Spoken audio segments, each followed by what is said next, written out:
quality metrics into your physician employment agreements and contracts.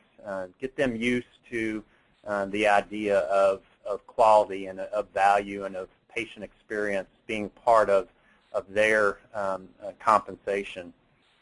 Build in flexibility. As I mentioned, it's a transition. We're not the reimbursement for everyone, for hospitals and physicians, is going to continue to change, and you don't want to, as that evolves and as that changes, you don't want to be renegotiating contracts every year. You want to have built in some mechanisms that allows you to change the way that the physicians are paid. So ultimately, at some level, they're being paid how we're being paid. Number 4, start in introducing group pools and team goals.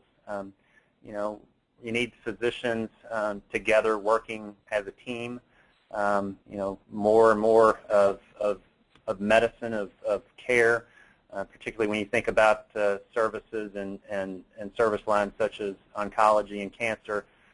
You hear a lot about multidisciplinary team approach. So, you do have more of a team approach in medicine these days. And for a lot of physicians, particularly more experienced physicians, it's a real change in mindset. So, as much as you can incorporate some team and group goals, I think it's important to do so.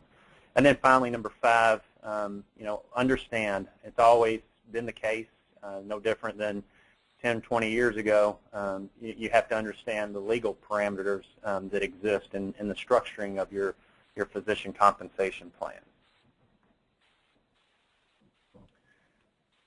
So now in detail, talking about physician leadership, obviously it's a complex environment these days, and you need qualified physicians to help you tackle those clinical issues. Most administrators and executives, unless they've been to medical school, unless they're able to write a prescription, to give orders for treatment, they don't understand what it's like to be in the trenches and to live the day-to-day of a physician.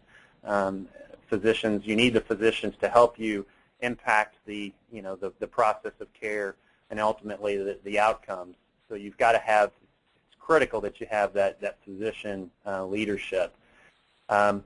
Compensation plans must appropriately reward and encourage physicians to provide their input in leadership. And we'll talk about some mechanisms to make that happen. And finally, you've got to have the mindset that physicians are never our employees. They're our partners in this. If we sometimes see come across executives that want to say, well, they're our employees, they'll do what we want them to do, and that's not really the mindset that you want to have. That's basically setting yourself up for failure. You have to look at your physicians as your partners in this, and you have to work with them to get where you want to be.